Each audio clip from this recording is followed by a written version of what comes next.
지난주 화목케 하시는 하나님에 대해 살펴보았습니다. 우리 스스로 화목하게 할 수 없기 때문에 하나님은 아들을 통해 우리와 화목하게 하셨습니다. 이렇게 화목케 된 자들은 하나님 안에 늘 거해야 되고 이 화목의 은총과 복을 잘 지켜야 됩니다. 오늘 본문은 이거에 대해서 말합니다. 이 화목케 된 자들이 이 은혜와 축복을 지키기 위해서 어떻게 해야 되는지 말씀합니다. 16절에 하나님께서 이르시되 내가 그들 가운데 거하며 두루 행하며. 우리 하나님은 그냥 지켜보시는 분이 아닙니다. 그죠? 친히 함께 하시며 돌보시는 분입니다. 목자와 양이 따로 떨어져 있지 않죠. 예, 목자가 어떻게 집에서 양을 치겠습니까? 양이 있는 곳에 가서 양을 치는 거죠. 우리 하나님은 당신의 양들과 늘 함께 하십니다. 요한계시록에 보면 예수님은 아시아 7교회를 두루 다니신다 그랬습니다. 그래서 그 형편을 너무도 잘 아십니다. 우리는 예수님으로 인해 의롭게 되었습니다. 그래서 하나님이 우리와 함께 하시는 거죠. 그러면 우리는 어떻게 됩니까? 그분의 성품, 그분의 도덕성에 맞게끔 살아야 됩니다. 구원을 얻기 위해서는 아닙니다. 이미 구원을 받았습니다. 이미 예수님으로 인하여 의롭다함을 받았습니다. 그래서 주님과 동행해야 할 수가 있는데 동행하기 위해서는 그분의 자녀로서 그에 맞는 성품, 도덕성 이것을 가져야 됩니다. 오늘 본문에 보면 17절입니다. 그러므로 너희는 그들 중에 나와서 따로 있어라 돼 있죠. 이거는 이사야 본문의 말씀입니다. 바벨론에서 나오라는 구절입니다. 거기 있지 말고 나오라는 겁니다.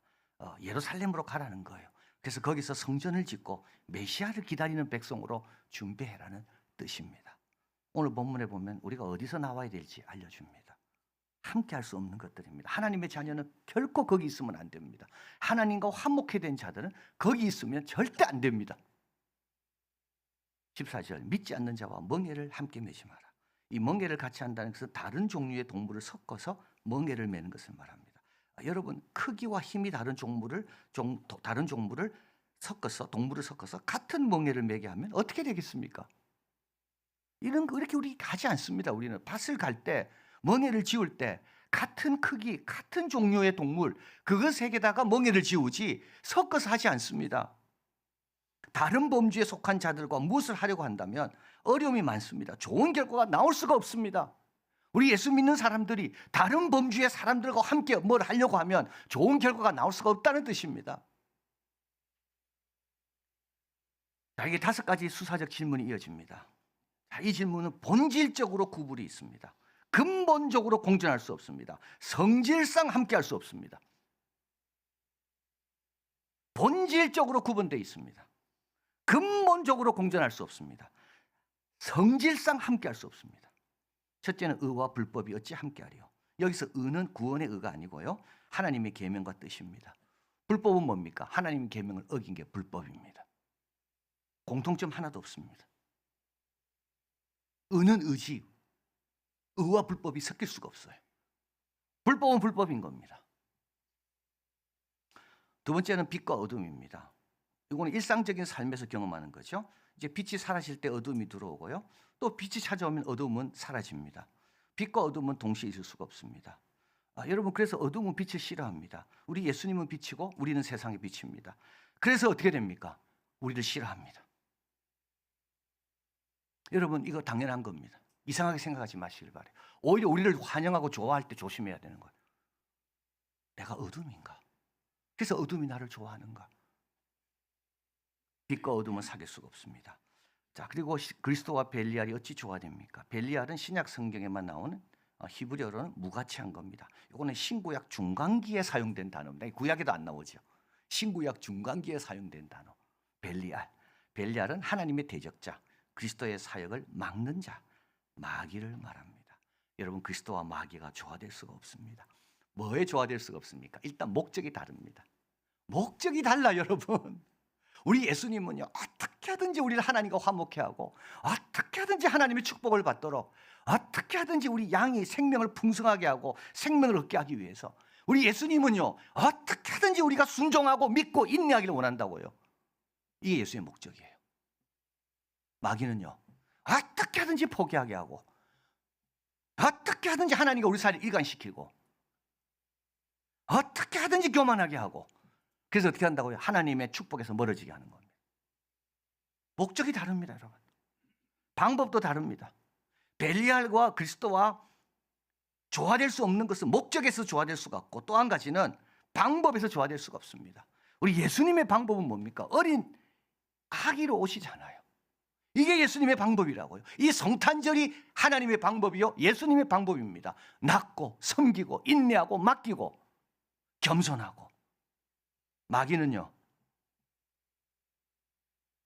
교만하게 하고 내 권리와 요구를 주장하게 하고 시기하게 하고 미워하게 하고 보이는 것으로 판단하게 하고. 여러분, 마귀 방법에서 나와야 돼요. 마귀의 목적에 이끌려가면 안 돼요. 계속 종로로 타는 겁니다. 계속 종로로 타는 겁니다. 우리 예수님은 마귀에게 뭐라 말씀합니까? 마귀야, 물러가라. 나는 마귀 방법 아니고 마귀가 원하는 대로 움직이지 않아요. 마귀야, 물러가라. 사탄아, 물러가라. 또 믿는 자와 믿지 않는 자가 어찌 상관하며, 여기 믿지 않는 자는 이성의 한계 아래 사는 자가 믿지 않는 자입니다. 보는 것에 기초하여 생각하는 자입니다. 이런 자는 믿음으로 사는 자. 우리는 뭐죠? 우리는 보이지 않는 것을 보는 것처럼 사는 자입니다. 그게 상관할 수가 없습니다. 여러분, 노아를 한번 생각해 보십시오. 방주를 지을 때 믿지 않는 사람들의 권면을 노아가 들었더라면 방주가 제대로 지어졌을까요? 믿지 않는 자의 조언이나 간섭, 여러분 잘 분별력을 갖고 받아들여야 됩니다. 분별력 없이 받아들이면 하나님에 대한 헌신이나 성실성의 기준이 약화됩니다. 믿지 않는 자가 하나님에 대한 헌신과 성실성에 대해서 뭐 아는 게 있습니까? 믿지 않는 자와 믿는 자가 어찌 상관하며. 마지막으로 하나님의 성전과 우상이 어찌 일치가 되리요. 성전은 어떤 곳이죠? 이곳은 어떤 곳이죠? 유일하신 하나님, 우상을 섬기지 말라고 말씀하신 그분을 경배하고 그분을 높이는 곳입니다. 근데 이곳에 온 사람이 또 우상 있는 데 가요? 우상 앞에 또 절합니까, 여러분? 이곳에 왔다가 또 돌아가서는 우상에게로 간다고요. 하나님의 성전과 우상이 어찌 일치가 되리요. 이런 것들이 다 하나님과 화목을 깨뜨리는 거예요. 이런 것들이 나의 온전한 축복을 못 누리게 하는 거예요. 나오라고 이야기합니다. 거기 있지 말고 나오라고. 바벨론에 있지 말고 나오라고. 하나님의 큰 뜻과 약속이 있기 때문에 걱정하지 말고 나오라고. 그러면서 두 가지 약속합니다. 17, 18절. 내가 너희를 영접할 것이다. 구약의 모든 역사는 바로 이 이야기입니다. 나와서 하나님 영접받아 복받은 이야기입니다. 아브라함 갈대아 우르에서 나왔죠. 모세는 바로의 딸, 공주의 딸이라 칭함받기를 거절하고 나왔죠. 출애굽 백성들은 애굽에서 나왔습니다. 그래서 뭘 했습니까? 하나님 영접받았어요. 만나를 먹었어요. 불기둥 구름 기둥을 가운데 거할 수 있었다고요.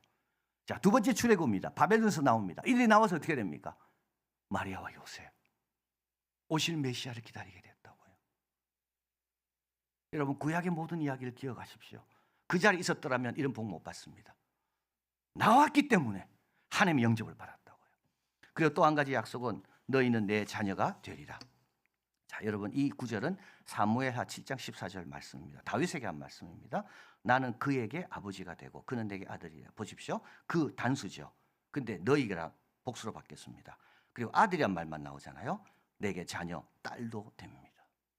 사도 바울은 이걸 이렇게 바꾼 겁니다. 이걸 인용하면서 다윗에게 한 약속은 왕족, 남성 한 명이 아니라 누구라도 될 수 있구나. 주 안에는 남자도 없고 여자도 없구나. 아브라함만 이름 바뀌는 게 아니라 사라도 이름이 바뀌는구나. 18절 전능하신 주의 말씀이니라. 여러분, 나오려고 하면 성공합니다. 100%. 왜냐? 전능하신 분이 함께 하시거든요. 걱정하지 말고 나오세요. 더 이상 거기 있지 말고 나오세요. 더 이상 어둠에 있지 말고, 더 이상 불의에 있지 말고, 더 이상 우상과 관계된 곳에 있지 말고, 더 이상 세상의 방법으로 뭘 하려는 거기서 있지 말고 전능하신 주가 말씀합니다. 내가 함께 할 것이다. 마리아 코리나 마차도는 베네수엘라 자유민주주의 회복운동에 앞장선 정치인입니다. 올해 노벨 평화상을 받았습니다. 2023년 야당 예비선거에서 압도적으로 이 사람 나왔으면 됐어요. 그런데 공식 출마 자격을 박탈당합니다. 2025년 신변 안전을 위해 베네수엘라 은신천에서 지내게 되고요. 노벨위원회는 베네수엘라 국민을 위한 민주적 권리 증진에 대한 지칠 줄 모르는 노력, 독재에서 민주주의로의 정의롭고 평화로운 전환을 달성하기 위한 그 투쟁, 그걸 높이 사서 마차도에게 노벨 평화상을 준다고 했습니다. 시상식에는 도착할 수가 없었기 때문에 딸이 대신 받았습니다. 마차도는 하루 늦게 10일 오슬로에 도착했습니다. 베네수엘라에서 오슬로까지 온 여정, 마치 007 영화를 보는 것 같습니다. 가발로 변장했습니다. 신원을 숨긴 채 베네수엘라에서 수도에서 나옵니다. 측근과 함께 10시간가량 차량으로 해안도시까지 이동했습니다. 군 공문서 10개를 통과했습니다. 카리브해를 건너는 작은 목선어선을 타고 네덜란드형 쿠라카오 섬으로 향했습니다. 이때 미국에서 제트기 2대를 보내서 이거는 안전한 곳이다. 이 사람은 보호해야 된다. 40분 동안 상공을 선회했습니다. 네덜란드형 섬에 도착하자 지인이 보낸 제트기가 딱 기다리고 있었습니다. 그거를 타고 오슬로로 온 겁니다.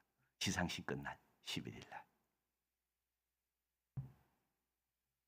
자신을 기다리고 있었던 베네수엘라의 그 사람들, 독재를 피해서 유럽에서 난민 생활을 하며 어려운 생활을 하는 그 동포들 기다리고 있었습니다. 그래서 도착하자마자 호텔 앞에 나와서 자기를 기다리는 사람들에게 다음과 같이 말했습니다. 여러분 모두 베네수엘라로 돌아왔으면 좋겠습니다. 여러분 나오면 성공합니다. 더 이상 거기 있지 마시길 바라요. 나오세요. 하나님께서 함께 하시며 도와주실 거라고요. 하나님의 자녀로 합당치 못한 곳에 있습니까? 합당치 못한 방법으로 일을 하려고 하고 있습니까? 누군가 제안했습니까? 또는 두려움과 염려와 마음과 상처 가운데 거기에 있습니까? 주님 말씀합니다. 나오라고요. 즉시 단호하게 나오라고요. 빛으로 나오시고요. 여러분 계명으로 나오시길 바랍니다. 계명을 다시 지키시길 바랍니다. 그리고 주님의 방법으로 나오십시오. 다른 방법으로 하려 하지 말고 주님의 방법으로. 전능하신 분이 함께 하시며 그 여정을 책임져 주실 것이고 성공적으로 도착해서 화목해 된 자로서 영광과 복을 누리는 우리가 될 줄을 믿습니다. 하나님 지금도 우리를 부르십니다. 그곳에 있지 말고 나오라고.